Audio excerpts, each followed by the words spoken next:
अपनी जर्नी किस तरह से देखते हो और आपका पहला रिएक्शन क्या था जब आपको मालूम पड़ा आप घर से निकलने वाले हो? मेरी जर्नी बहुत खूबसूरत रही है मेरे नज़रिए से। जी। मैं बहुत खुश था जब मैं इस घर में एंटर हुआ। बहुत सारी चीज़ें सीखने मिली, जैसे कि रिश्ते क्या होते हैं, रिश्ते की बुनियाद क्या होती है, उसके इम्पोर्टेंस क्या होते हैं, किस किस तरह से एक इंसान को परखा जाता है, ये सब चीज़ें सीखी तो काफ़ी कुछ सीखने मिला। इमोशनल जर्नी थी, बहुत खुशनुमा जर्नी थी एंड फाइनली जब मैं मेरा नाम लिया गया तो एक एक्सेप्टेंस था, क्योंकि एक फॉर्मेट है। किसी ना किसी दिन कभी ना कभी किसी को जाना ही है। तो उस वक्त मेरा नाम लिखा था तो एक्सेप्टेंस था। इट वाज़ नॉट कि हाँ मैं चला गया, ऐसा नहीं था कुछ भी। सो एक इमोशनल होना ज़रूरी नहीं है कि मैं रो, इमोशनल होना खुश भी हो सकता है। तो बहुत ज़्यादा खुशी थी, बहुत ज़्यादा ग्रेटफुलनेस था मेरे अंदर। एंड मैं बिग बॉस का तहे दिल से शुक्रिया अदा करना चाहूँगा कि उन्होंने मुझे मौका दिया इस शो में आने का। जी। नील, जब ऐश्वर्या घर में थी तो कहीं न कहीं आपका लोगों को ऐसा लगता था आपका गेम कमज़ोर पड़ रहा है। लेकिन जब ऐश्वर्या बाहर आ गई तो आपका मन नहीं लगता था, हम आपको टीवी में ज़्यादा देख नहीं पाए उस समय। ओके। तो इसके पीछे का क्या वजह हो सकता है? पहली बात तो एडिटिंग मेरे हाथ में नहीं है जी। कि क्या दिखा क्या नहीं दिखा। दूसरी बात, मुझे पता है मैं वहाँ क्या कर रहा था। तो I genuinely don't know what has been shown, what has not been shown. And अगर आप कह रहे हैं कमज़ोर लगी तो ये आपका पॉइंट ऑफ व्यू हो सकता है, जिससे ज़रूरी नहीं है कि मैं वाकिफ़ रखूं या सलमान सर वाकिफ़ रखें, क्योंकि उन्होंने और बिग बॉस ने तो मेरे एफ़र्ट्स और मेरे गेम को सराहा है और एक्नॉलेजमेंट दी है। सो मैं उनका फॉरएवर ग्रेटफुल रहूँगा कि उन्होंने मुझे एक्नॉलेजमेंट दी।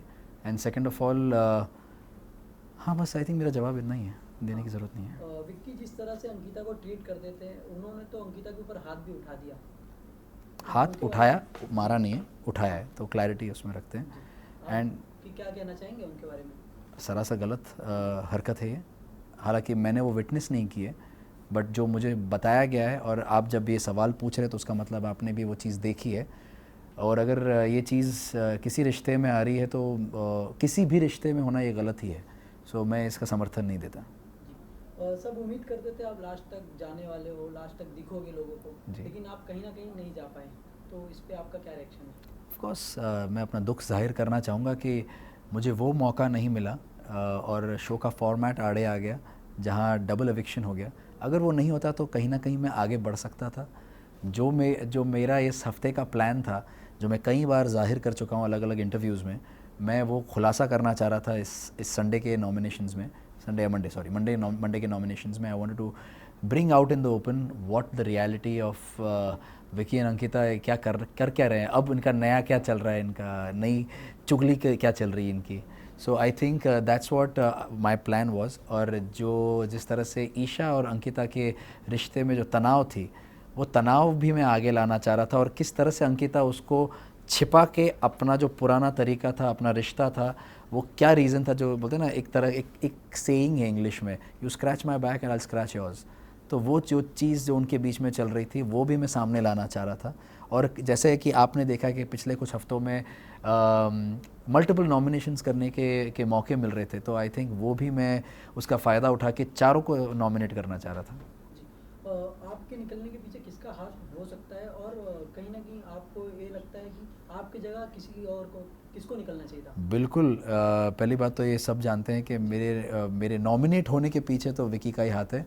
और मेरे हिसाब से और भी बहुत सारे अनडिज़र्विंग लोग हैं जो अभी भी घर में टिके हुए हैं। जो सबसे पहला विकी है, जो मुझे लगता है डिज़र्विंग बिल्कुल भी नहीं है शो में रहने का। एंड उसके साथ साथ समर्थ, उन दोनों को पहले निकलना चाहिए। उसके बाद Isha, Ankita, they should be out of the house first. Munawar के बारे में क्या कहना चाहेंगे? मुनावर का गेम आपको कैसा लग रहा है? मुनव्वर का गेम, ऑनेस्टली मैंने ये जाहिर किया है पहले भी कि कहीं ना कहीं वो जो बोलते थे दूसरों को कि आप एक स्लो स्टार्टर रहे हैं, आपका गेम वीक दिखता है, मुझे आपका गेम दिखा ही नहीं है। तो ये चीज़ का काउंटर मैंने सोचना शुरू किया कि गेम होता क्या है। तो मुझे जहाँ तक समझ में आया कि इस घर में बिग बॉस ने हमेशा रिश्तों को अहमियत दी है, तो मुझे लगता है रिश्ते ही गेम हैं।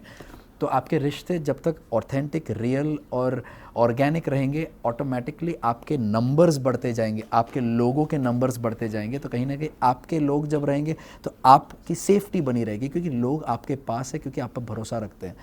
लेकिन अनफॉर्चुनेटली विकी और मुनव्वर दोनों शुरुआत से छठे हफ्ते तक नंबर गेम में पड़े हुए थे। तो कहीं ना कहीं उनको भी समझ बहुत देर के बाद आई, जबकि अब 12वां हफ्ता शुरू होने वाला है और छठे से 12 मतलब आधे शो के बीच में से उनको समझ में आया कि उनकी गेम एक्चुअली थी रिश्तों के ऊपर। फिर भी मुनव्वर समझ गया इस चीज़ को और वो उस चीज़ से हट गया, मगर विकी अभी भी उधर ही लगा हुआ है।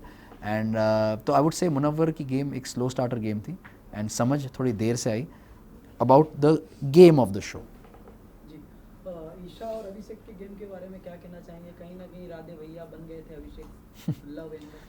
क्या है कि अभिषेक बहुत ही इमोशनल इंसान है और उसका हर चीज़ ना, एक वो खुद ही बोलता है कि मैं हर चीज़ में ओवर हूँ।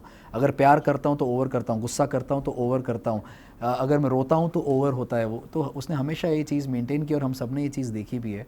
अनफॉर्चुनेटली उसके इस साइड का फ़ायदा उठाया गया है, जो ईशा और समर्थ ने किया है, बार बार लगातार उसको पोक किया है ताकि वो उसका साइड निकले। मैंने हर बार कोशिश की है, रिंकू जी ने हर बार कोशिश की है कि वो चीज़ ना निकले, वो साइड उसका ना निकले। तो अनफॉर्चुनेटली ऐसे लोग हैं जो किसी के मेंटल हेल्थ का, किसी के इमोशन का, किसी के जज्बात के साथ खेलना उनको पसंद है। आप टॉप 3 में किसे देखते हैं और सलमान सर के बारे में क्या कहना चाहेंगे आप? मैं किसी को भी टॉप 3 में अभी फ़िलहाल नहीं देख सकता, बिकॉज़ बहुत जल्दी है, क्योंकि शो का फॉर्मेट ऐसा है कि कभी भी कुछ भी हो सकता है। और पता चले मैं यहाँ पर 3 नाम लूँ और डबल एविक्शन में 2 नाम निकल लिए तो फ़ायदा नहीं है टॉप 3 का नाम लेने का, अभी फ़िलहाल फ़ायदा नहीं है। जब और थोड़ा और नज़दीक आएगा, लास्ट के 1-2 हफ्ते रहेंगे, तब मैं आपको बता पाऊँगा कि टॉप 3 में कौन जा सकते हैं। और सलमान सर के बारे में इतना कहूँगा कि उनके लिए बहुत रिस्पेक्ट है, उनके लिए बहुत प्यार है। Thank you sir. Thank you so much for having मी।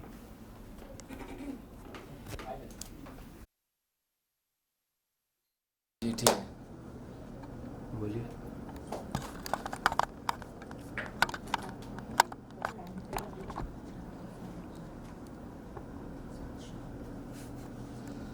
तो आप सभी को मेरी तरफ से very happy new year. Thank you sir. Thank you so much.